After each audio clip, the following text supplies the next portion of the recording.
Priya Hariprasad. Welcome to the world of economics and welcome to my channel. Hope that you all are doing good. ഇന്ന് നമ്മളിവിടെ discuss ചെയ്യാൻ പോകുന്നത് stagflation. എന്താണ് stagflation, അതിന്റെ causes and effects. അപ്പം വളരെ basic ആയിട്ടുള്ള ക്ലാസ് ആയിരിക്കും റിഗാർഡിംഗ് സ്റ്റാഗ്ഫ്ലേഷൻ. അപ്പം മാക്രോ എക്കണോമിക്സിന് വളരെ ഇമ്പോർട്ടന്റ് ആയിട്ടുള്ള ഒരു ടേം തന്നെയാണ് ഈ സ്റ്റാഗ്ഫ്ലേഷൻ എന്ന് പറയുന്നത്. ഓക്കെ, ബിഫോർ ദാറ്റ് ഇതുവരെയും എന്റെ ചാനൽ സബ്സ്ക്രൈബ് ചെയ്യാതെ ആരെങ്കിലും കാണുന്നുണ്ടെങ്കിൽ സബ്സ്ക്രൈബ് ചെയ്യുക, ബെല്ലൈക്കൺ ക്ലിക്ക് ചെയ്യുക, ഓൾ എന്ന ഓപ്ഷൻ കൂടെ പ്രസ് ചെയ്യുക. അപ്പോഴേ ഞാൻ ഇടുന്ന പുതിയ വീഡിയോസിന്റെ നോട്ടിഫിക്കേഷൻസ് നിങ്ങൾക്ക് ഉടനെ തന്നെ ലഭിക്കുകയുള്ളൂ. And try to share my videos with your friends also. Okay, then come let's learn together. Let's begin the class. What is the meaning of the term stagflation? Stagflation എന്ന വാക്കിന്റെ മീനിങ് എന്താണ്?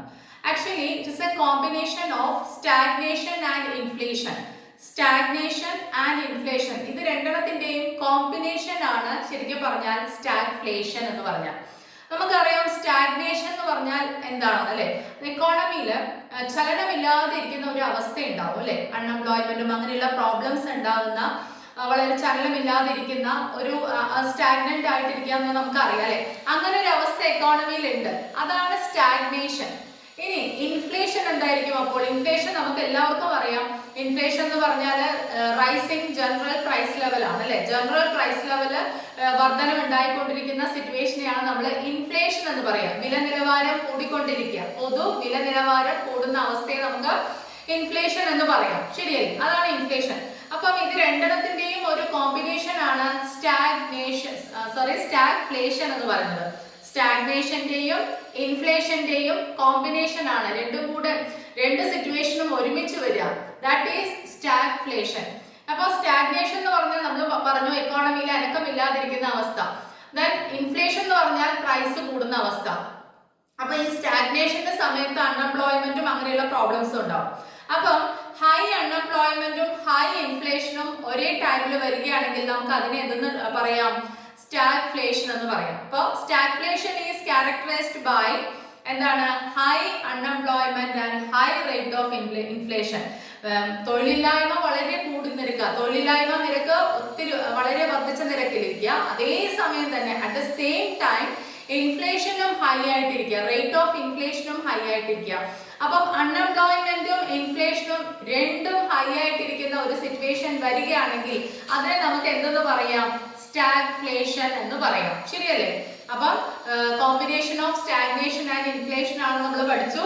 അപ്പൊ സ്റ്റാഗ്നേഷനിൽ അൺഎംപ്ലോയ്മെന്റും slow economic ഗ്രോത്തും അങ്ങനെയുള്ള ഒരു സമയമാണ് ഈ stagnation എന്ന് പറയുന്നത് അല്ലെ. അത് നമുക്കറിയാമല്ലോ.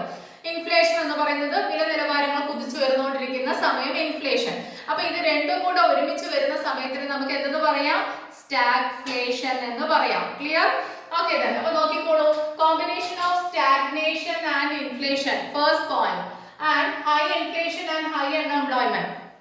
ഈ സ്റ്റാഗ്ഫ്ലേഷൻ എന്ന് പറയുന്ന ഒരു പർട്ടിക്കുലർ ഇതില് ഇൻഫ്ലേഷനും ഹൈ ആയിരിക്കും, അൺഎംപ്ലോയ്മെന്റും ഹൈ ആയിരിക്കും, തൊഴിലില്ലായ്മയും അങ്ങേയറ്റം കൂടിയിരിക്കും, അതേപോലെ തന്നെ ഇൻഫ്ലേഷനും കൂടിയിരിക്കുന്ന അവസ്ഥയാണ് ഈ സ്റ്റാഗ്ഫ്ലേഷൻ എന്ന് പറയുന്നത് അല്ലെ. അപ്പം അത് അതിന്റെ കൂടെ ഒരു കാര്യം കൂടെ നമുക്ക് പറയാം, സ്ലോ എക്കണോമിക് ഗ്രോത്ത്. അപ്പം എക്കണോമിക് ഗ്രോത്തും എങ്ങനെയായിരിക്കും? വളരെ സ്ലോ ആയിരിക്കും, കാരണം അവിടെ അൺഎംപ്ലോയ്മെന്റ് ഉണ്ട്. ശരിയല്ലേ?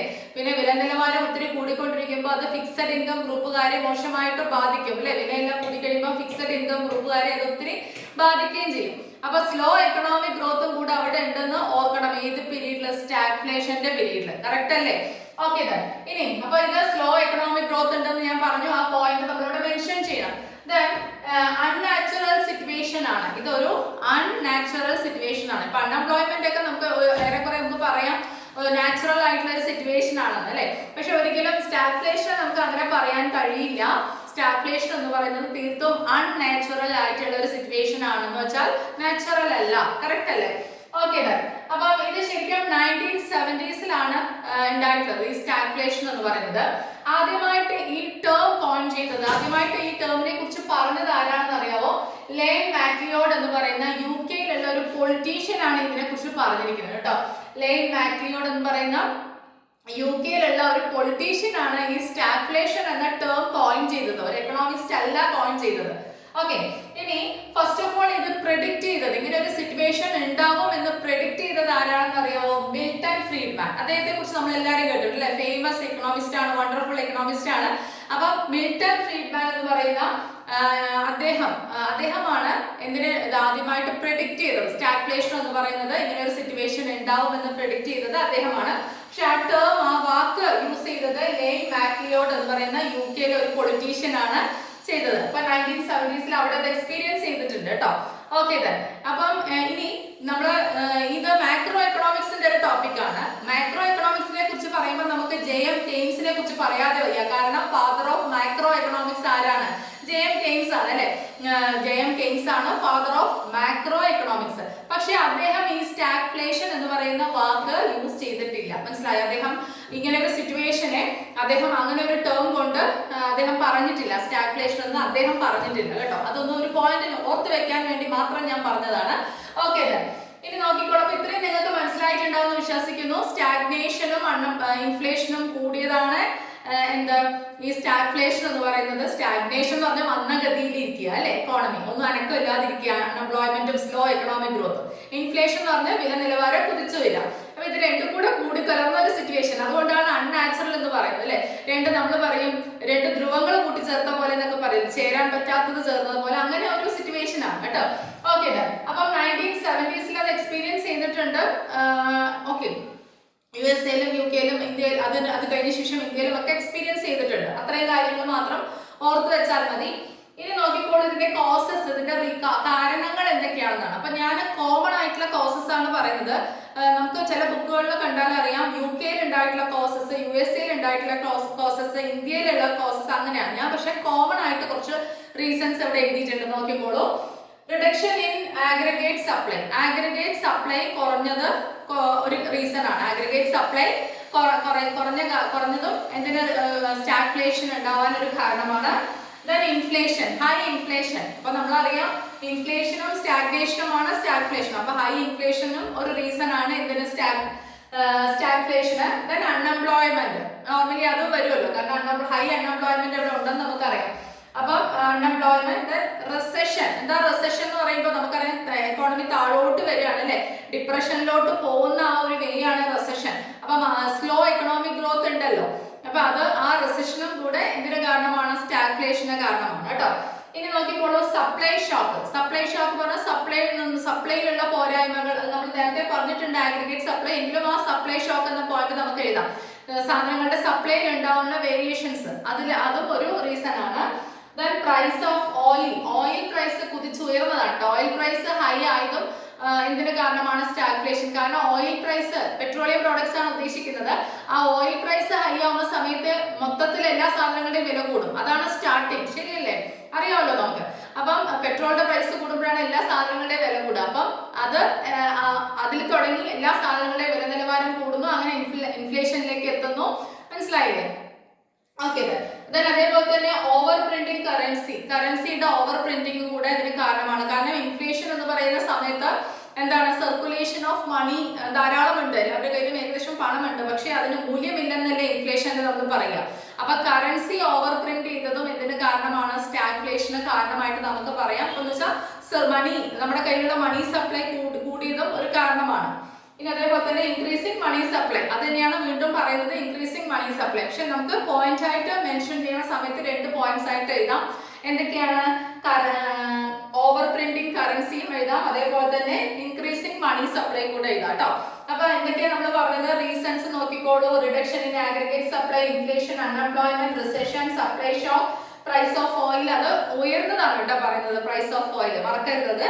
ഇനി over printing currency, increasing money supply, ഇത്രയുമാണ് എന്തിന്റെ റീസൺസ്? Causes, സ്റ്റാഗ്ഫ്ലേഷന്റെ causes. ഇനി നമുക്ക് അതിന്റെ എഫക്ട്സ് കൂടെ നോക്കാം. Okay. Reduction in the value of money. Value of money കുറയുന്നത് എന്ത് ഞാൻ പറഞ്ഞിട്ടുണ്ടായിരുന്നു, കറൻസി ഓവർ പ്രിന്റ് ചെയ്തിട്ടുണ്ട്. അപ്പൊ അതുകൊണ്ട് എന്തുണ്ടായി? സ്റ്റാഗ്ഫ്ലേഷൻ. അപ്പം ആ സ്റ്റാഗ്ഫ്ലേഷൻ സമയത്ത് എന്താ സംഭവം ഉണ്ടാവുക? കറൻസി ഓവർ പ്രിന്റിംഗ് എന്ന് പറഞ്ഞാൽ മണി സപ്ലൈ കൂടുതലാണ്, നമ്മുടെ കൈവശമുള്ള പണത്തിന്റെ അളവ് കൂടുതലാണ്. അപ്പൊ എന്ത് സംഭവിക്കും? എന്താണ് സംഭവിക്കുക? വാല്യൂ കുറയും, പണത്തിന്റെ മൂല്യം കുറയും, ശരിയല്ലേ? പണത്തിന്റെ അളവ് കൂടുന്നതോറും അതിന്റെ മൂല്യം കുറയും. നേരത്തെ 100 കൊടുത്തെടുത്ത് നമ്മള് ചിലപ്പം 200 കൊടുക്കേണ്ടി വരുന്നു. അപ്പം ശരിക്കും ഇപ്പൊ നമ്മുടെ സാധനങ്ങളുടെ വില കൂടുകയെന്ന് പറയുമ്പോൾ എന്തിന്റെ മൂല്യം കുറയാണെന്ന് അറിയാവോ? പണത്തിന്റെ മൂല്യം കുറയാണ്. നേരത്തെ 100 രൂപ കൊടുത്ത് വാങ്ങിയ സാധനം നമ്മൾ ഇന്ന് കൂടുതൽ രൂപ കൊടുക്കുന്നു എങ്കിൽ ആരുടെയാണ് മൂല്യം അവിടെ കുറഞ്ഞിരിക്കുന്നത്? പണത്തിന്റെ, ശരിയല്ലേ? അപ്പൊ ഇവിടെ മണി സപ്ലൈയും കറൻസിയുടെ പ്രിന്റിംഗ് ഒക്കെ കൂടിയപ്പോൾ എന്തുണ്ടായി? വാല്യൂ ഓഫ് മണി എന്ത് ചെയ്തു? ഡിക്രീസ് ചെയ്തു. കാര്യം ക്ലിയർ ആവുന്നുണ്ടല്ലോ അല്ലെ? റിപ്പീറ്റ് ചെയ്തിട്ട് എഴുതുക കേട്ടോ. ഓരോ പോയിന്റിലും ഒരു ചെറിയ ചെറിയ ഐഡിയാസ് കാണും. അതാണ് എക്കണോമിക്സിന്റെ തിയറീസിന്റെ എന്താ പറയുന്നത് പ്രത്യേകത എന്ന് പറയുന്നത്. ഇനി നോക്കിക്കോളൂ, ഇൻഫ്ലേഷൻ. സ്റ്റാഗ്ഫ്ലേഷന് കഴിയുമ്പോൾ എന്താ ഉണ്ടാവുന്നത്? ഇൻഫ്ലേഷൻ തന്നെയാണ് ഉണ്ടാവുന്നത്. കാരണം ഇതൊക്കെയാണല്ലോ സ്റ്റാഗ്ഫ്ലേഷന് കാരണം. അപ്പൊ അത് വീണ്ടും വില ഉയരത്തിലേക്ക് പോവുള്ളൂ, മനസ്സിലായി? വില കൂടും. കൈവശം എല്ലാവരുടെ കയ്യിലും പണമുണ്ട്, ഓയിൽ പ്രൈസും കൂടുതലാണ്, അപ്പൊ വില കൂടും, ഇൻഫ്ലേഷൻ ആണ് ഉണ്ടാവുക. വീണ്ടും ആഫ്റ്റർ എഫക്ട് ആയിട്ട് then again ഹൈ അൺഎംപ്ലോയ്മെന്റ് ഉണ്ടാവും, മനസ്സിലായോ? എങ്ങനെ ഉണ്ടാവുക? High unemployment. അതേപോലെ തന്നെ പുവർ എക്കണോമിക് ഗ്രോത്ത് ആയിരിക്കും. കാരണം എന്താണ്? അൺഎംപ്ലോയ്മെന്റ് ഹൈ ആണ്, മനസ്സിലായോ? അത് ഇവിടെ അൺഎംപ്ലോയ്മെന്റ് ഉണ്ടാവാൻ കാരണം സാധനങ്ങൾക്ക് വില കൂടുമ്പോൾ ആരും അത് വാങ്ങിക്കുന്നില്ല. അപ്പം എന്താണ്? സാധനങ്ങൾ അധികം പ്രൊഡ്യൂസ് ചെയ്യണ്ട എന്ന് പറയുമ്പോൾ പ്രൊഡ്യൂസർക്ക് തൊഴിലാളികളെ ആവശ്യമില്ല. അവിടെ എന്തുണ്ടായി? അൺഎംപ്ലോയ്മെന്റ് ഉണ്ടായി. അതിനെ തുടർന്ന് കണക്ട് ചെയ്ത് എന്ത് പ്രോബ്ലം ഉണ്ടായി? പുവർ എക്കണോമിക് ഗ്രോത്ത്, അല്ലെ? തൊഴിലുണ്ടെങ്കിലല്ലേ എല്ലാവർക്കും ഇൻകം ഉള്ളൂ, എങ്കിലല്ലേ GDP-യിൽ വളർച്ചയുള്ളൂ, അപ്പോഴല്ലേ എക്കണോമിക് ഗ്രോത്ത് ഉണ്ടാവുന്നത്. ഇത് തൊഴിലില്ല, സാധനങ്ങൾ ആവശ്യമില്ല, അധികം വില മാത്രം കുറിച്ച് വരുന്നുണ്ട്. അപ്പൊ എന്താണ് സംഭവിക്കുന്നത്? അൺഎംപ്ലോയ്മെന്റും എക്കണോമിക് ഗ്രോത്തും, അൺഎംപ്ലോയ്മെന്റ് കൂടുകയും എക്കണോമിക് ഗ്രോത്ത് കുറയുകയും ചെയ്യുന്നു. മനസ്സിലായില്ലേ കണക്ട് ചെയ്ത് പറയുമ്പോൾ? ഇനി നോക്കിക്കോളൂ, effect on fixed income group.